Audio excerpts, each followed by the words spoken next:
and it's an honor to be here with Laura, who not only is a dear friend, but also my first boss. One of my first boss back in 2000 when I was working as the in-house district translator for Mesquite ISD. I remember like it was yesterday when I first met you in back in 2000, 22 years ago. You walked into my cubicle as communications coordinator at the time and handed me the student handbook and code of conduct for translation into Spanish. Was there a relevant reason for the communications department to begin requiring the translations of district community-wide communications? Um, that's a long time to think back to and what we were facing at the time, but I know that we were under some legal requirements to begin offering more documents in Spanish for our Spanish-speaking parents and community. But then on the other hand, too, we were really growing in our bilingual population. You know, we had a lot of students in our bilingual and ESL programs. And we knew that that was only going to continue to grow. And so that's why it was important to kind of make sure that we were doing things properly, that we had good translations, that we had good information. And, you know, it was really important to me that we have quality translations. And so I just felt like we were very blessed when you showed up because you were clearly quite skilled at translation and you were passionate about it and you were passionate about quality. And so that was something that was really important to me and to the rest of the department. So the bilingual ESL department, the communications department, and the school administrators, including the superintendent of schools, made me feel a part of the team. And this support made a huge difference. Feeling valued and supported actually motivated me to give my best to help bring together the Spanish-speaking students, the parents, the guardians, the teachers, and the districts at a time where this was something new, and we only have 2 bilingual schools at the time. So, yes. But I remember, Laura, how you and also Irma at the time made sure that I had every resource I needed for my professional development, including purchasing translation technologies, attending the American Translators Association annual conferences. And I specifically remember you encouraging me to pursue the New York University Professional Certificate in Translation Studies.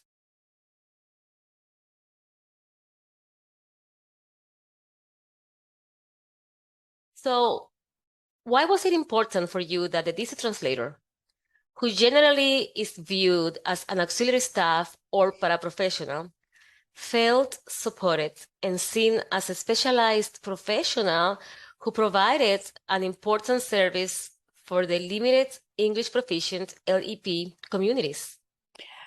Well, the fact is you are and you were a professional. I think people often don't give translation the status that perhaps it deserves, but you definitely had a skill that obviously no one else in our department or really in the district had because we didn't have a full-time translator.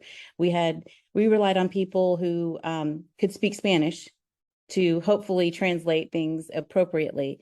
And that's just really not what we need to be doing as a school district. We need to ensure that our parents have accurate information, that they're not relying on their children to translate things for them, which often is the case. And so, you know, beyond that, really our district always has had a philosophy of professional learning, professional growth, and continuous learning.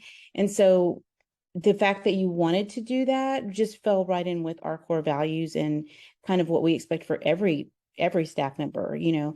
And when you grow and become better at your craft, that just benefits the district. So I was thrilled that you wanted to pursue the NYU program. And at the time, there was not really anything that the school district could offer me as a translator because everything is geared for academics. So having the support to have the technology for translators and to attend the American Translators Association conference at the time, nobody knew what was that because we're talking about a school district which only focused on academics and the teachers and faculty, which is okay.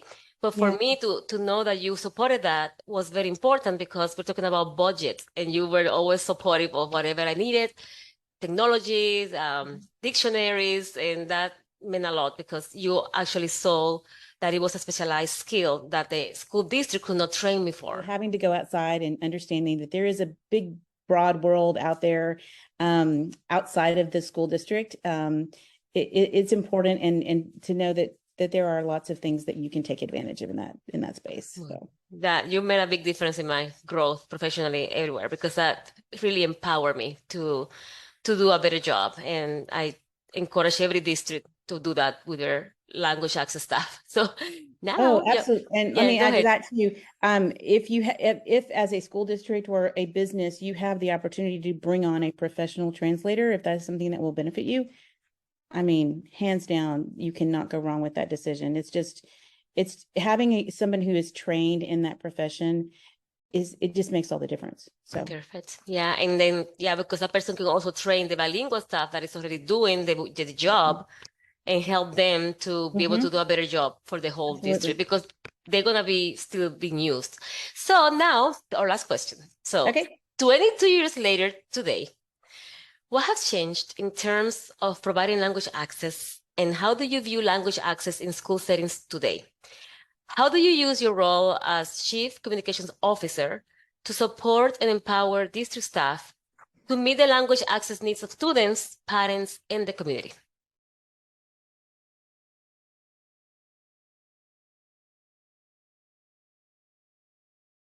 Part of my role to make sure that as a school district, we are communicating effectively with not only our parents and our students, but our community, our taxpayers, everyone that we interact with. And so I have to make sure that we are pursuing every opportunity to build those connections with people. And a lot of times language is a barrier.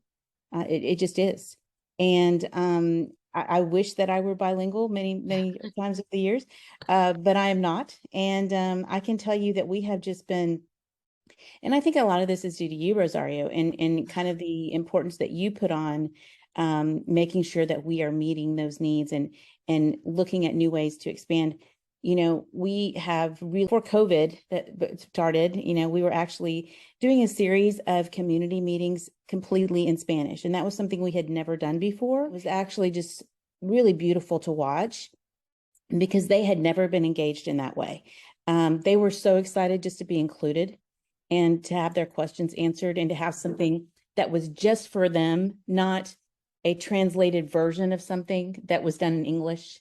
And it just made all the difference. And so I can appreciate that. I've seen what it has done just to build relationships with our community. So Well, Laura, to see the fruits of your labor and how you always supported this, not only for the Spanish community, but for the diversity that is coming all over the United States. So you are making a difference. And thank you so much for this interview. Hopefully people watching it will also learn how to be the winning team by collaborating with the language access and to seeing them as a very important part of what they accomplish every day for their customers, the students, the parents, and the community.